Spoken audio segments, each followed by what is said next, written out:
surrounding green. Freshness, sweetness, happiness to the surrounding green. Take care of the nature before it takes care of you. Ooh, take care of the nature before it takes care of you. Welcome to another exciting episode of Earth Check, the home where we tackle issues environmental. And today, our focus is on the plastic ban. It's almost 2 years since the ban. What are the milestones that the National Environmental Management Authority has achieved?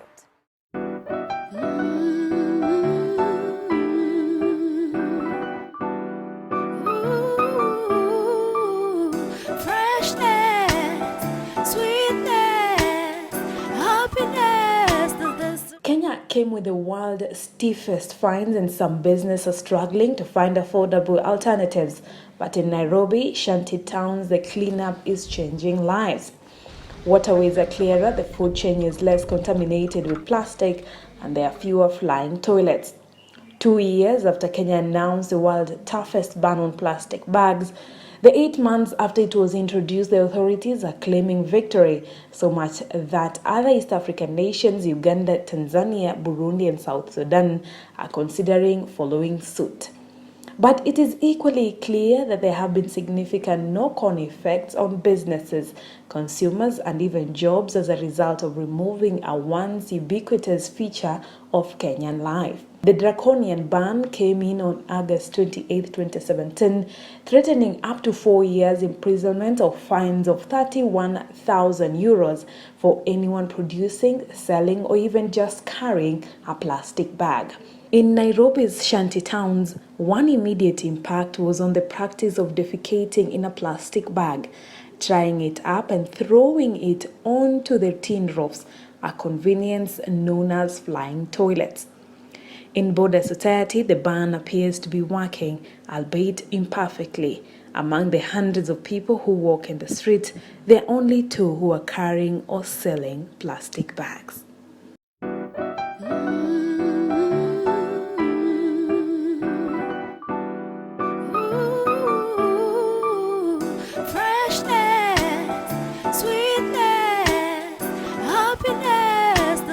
Many thanks, Dr. Lange, for making time for us. We do appreciate.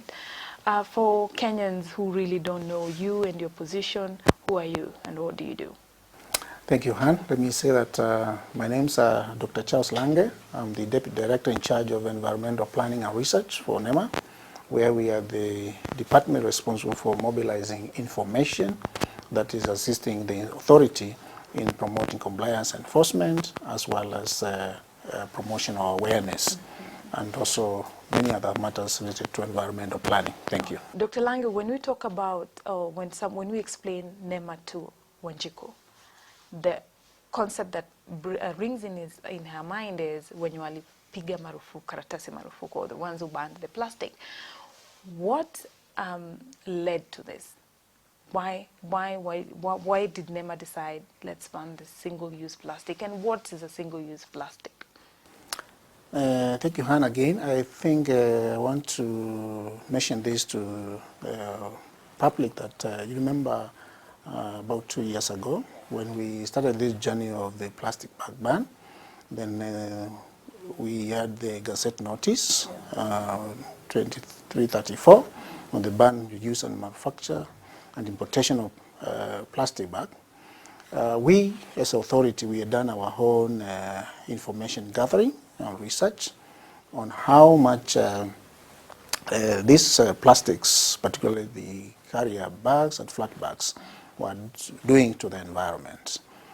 We were fortunate that we were able, first of all, to undertake a study, particularly targeting the livestock sector, to try and understand, because there were complaints that quite a number of livestock were ingesting plastics. And in addition to that, then there was a lot of plastic bags in the environment which were making the environment look like eyesore. Very quickly, let me say that our study really, in some of, because we went to various abattoirs, we inspected the number of livestock that were slaughtered, and the ones that had plastic bags in their rumens.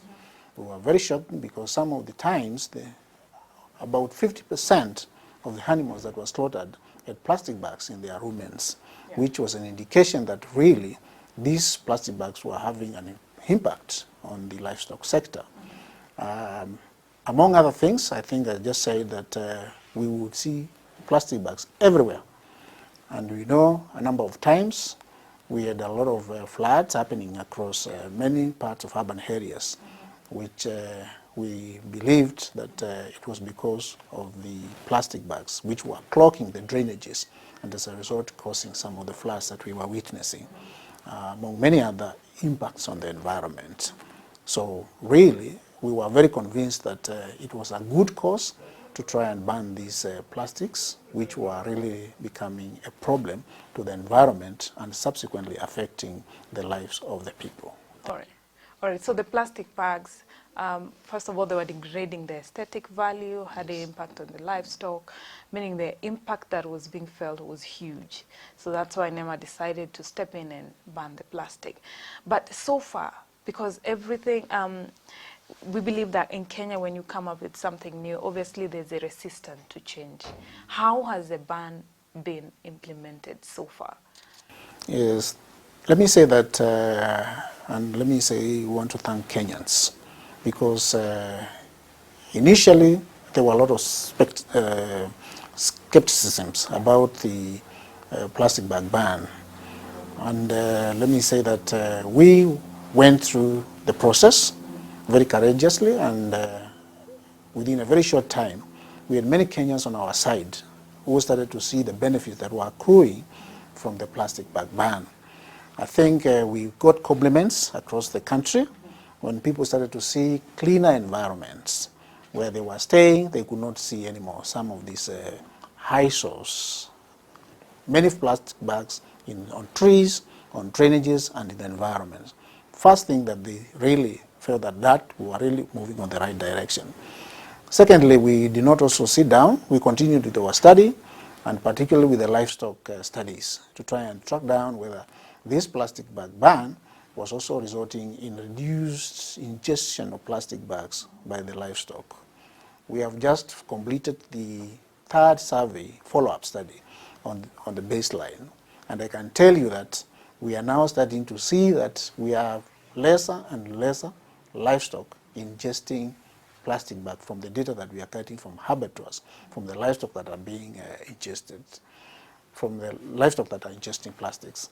And so we believe then, I think, whereas initially it was not easy walking through the journey, I think the benefits that are accruing from the whole journey that we have walked now nearly 2 years, then Kenyans are seeing it, and Kenyans are starting to understand why we should maintain this ban and why we should walk this journey all the way to attain 100% success. All right. So you banned plastic on 28th August 2018, and this was the new, the then environmental CS Judy Wahongo. So far from that point till now, because it is like 1 year on, 2 years on, since 2018. So 2017 is when the ban. All right. 2 years on, has there been any other improvements? Let me say that, as I said, I think there's great improvements, because one of our key interests was to try and see compliance with the ban, so that we will see lesser and lesser people get caught with plastic bags, the banned plastic bags. And I can tell you that we have been doing a lot of surveillance across the country, and we have seen very good improvements and success stories. That we have just on RRI, where we were going across the country, the team from Nairobi went to give backups to our teams in all the counties to try and see what's happening and how the success story is moving on. Let me say that we can confidently say that we have a success of nearly 90% in terms of compliance with the plastic bag ban, which because all the reports of the teams that have been doing this through the RRI, we have compiled the information, and we only saw very minimal areas where people are still having small pockets of the plastic bag, banned plastics bags. And so we want to say there is quite many successes with this. And in terms of the benefits, let me say that I say people are feeling that we are now there to give them a clean and healthy environment, which is really the ultimate goal, to try and ensure that Kenyans enjoy a clean and healthy environment, because we have seeing lesser plastic bags polluting the environment in drainages, on trees, and everywhere on the ground where you don't want to see dirt or pollution for plastics.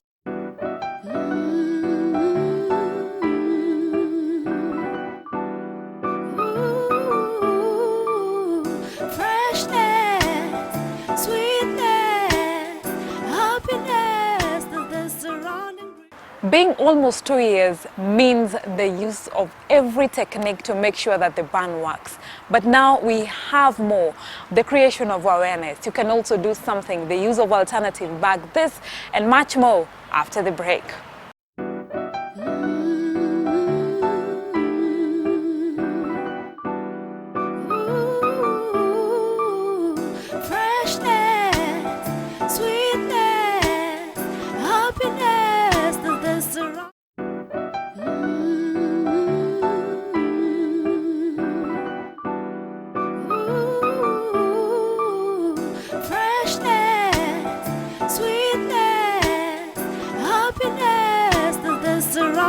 Welcome back. Now, my conversation with Dr. Charles Lange on the issue of how exactly they're making sure that this ban works comes from the surveillance to the rapid result initiative that NEMA has to make sure that the ban works 2 years down the line.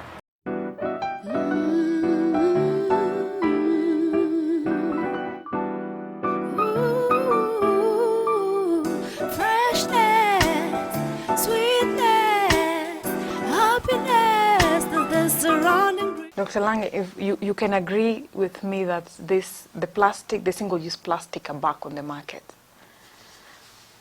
How are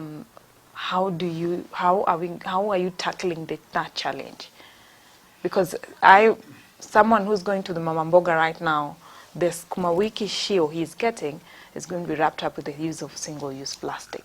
How are you monitoring and ensuring that people comply to this ban? Yes, let me say that I just indicated that we have just on RRI to try and see what is the situation on the various parts of the country. And as I say that we have giving an estimate of about 90% success. I agree with you that even us, when we went around, we could come across some traders who had some of the banned plastic bags. Which shows that we have not attained 100% compliance with the plastic bag ban. So what we are doing, as I said, we are spread across the country. We have our teams in the 47 counties who have been facilitated to do a lot of surveillances across the country, gather intelligence to try and see where could be the source of these plastic bags, banned plastic bags. And so the first thing we are doing is really to strengthen the inspections and the monitoring to try and see that really people know that we are around and we are watching them. And so that we believe can deter any person who wants to do these illegal activities of having and use or manufacture of these banned plastic bags. Of course, ultimately, if you are caught with these banned plastics, you know the law is very clear on what is going to happen. You obviously can be arrested and arraigned in court. And of course, you know, if you're caught with this, you can be fined up to about several millions, which is really not easy for all Kenyans, really, if you're fined on that. You can also be imprisoned. Not life imprisonment. There is specifications of how many how the sentences can be done and how many months or years you can remain behind the bars.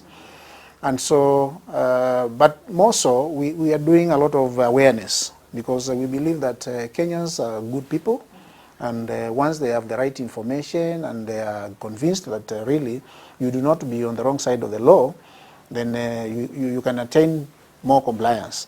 So we are doing a lot of, in addition to inspections, in addition to enforcing the law, a lot of awareness and for the people so that they can try to understand the issue, change their mindsets, and try to move towards compliance. So those are the key areas, and then we are backing up this with a lot of research to try and have a lot of information so that at least at any given time, if someone wants to take stock of our success stories, then we have the information and science and data, then we can justify and say, surely, we have moved from here, and this is the level at which we are.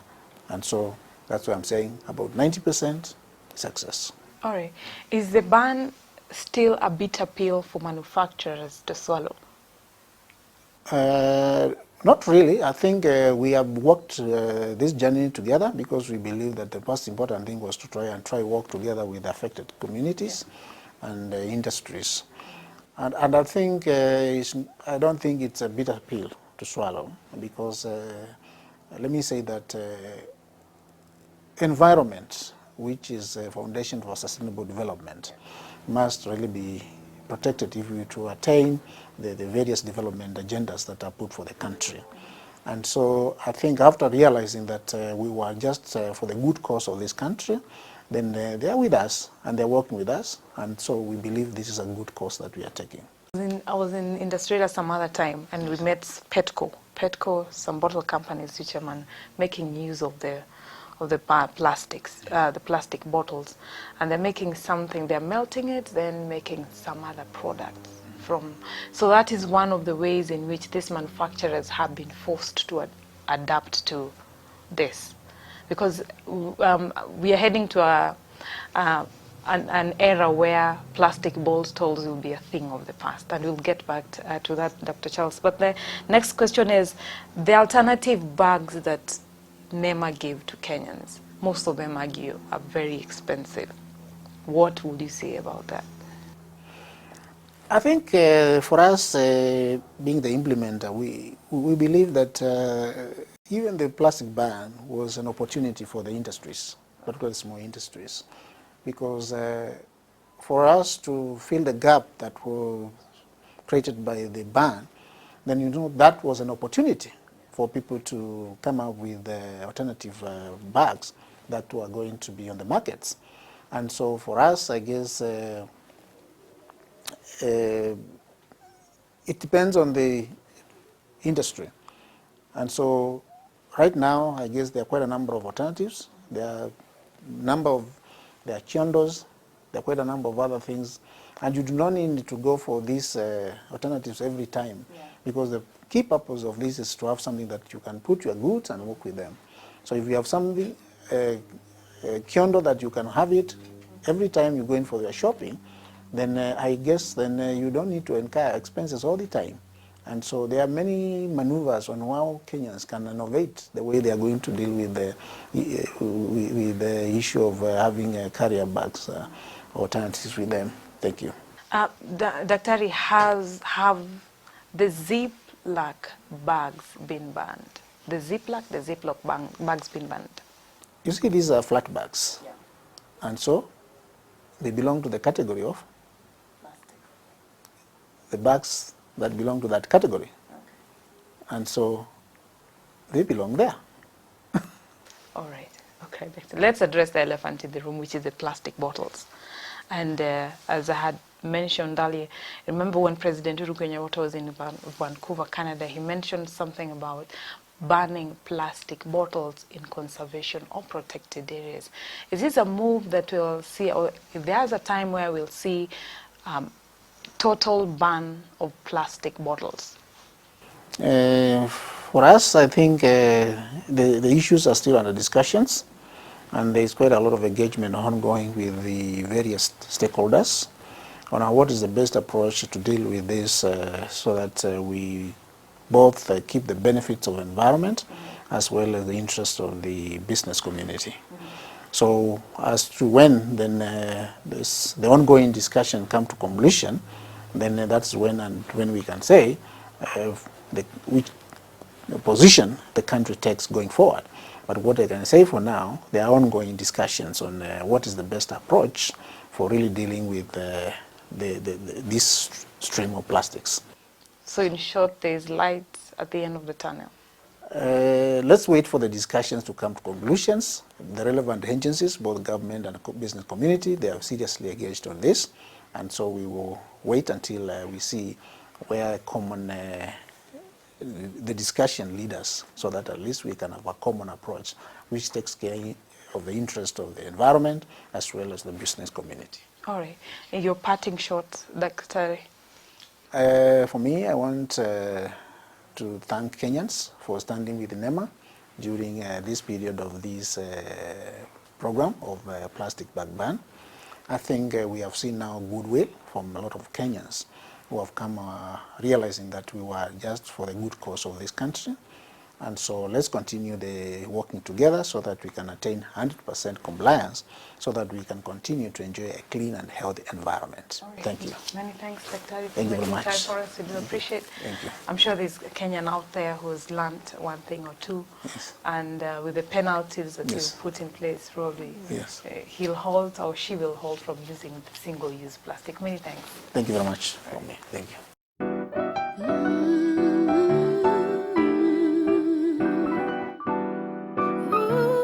Ooh, freshness, sweetness, happiness to the surrounding. We can only measure the successfulness of this ban by the use of other alternatives other than the use of single-use plastic bags. But this NEMA is counting on you back at home to make sure that regardless of the situation at hand, you'll always seek for an alternative bag. Well, that's all we had for you in today's episode. My name is Anne Mashari. Until next time, stay tuned.